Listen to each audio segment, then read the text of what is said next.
रंगीला से कहे फॉर्च्यूनर लागई रे, राजीव राज से कहे कि फॉर्च्यूनर लागई रे, फॉर्च्यूनर लागई रे।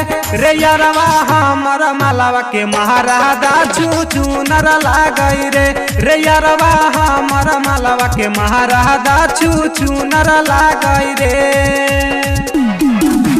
कजली के मर्दान हवा से ता सुनर लाग, कजली के मर्दान हवा से ता सुनर लाग, सुनर लाग।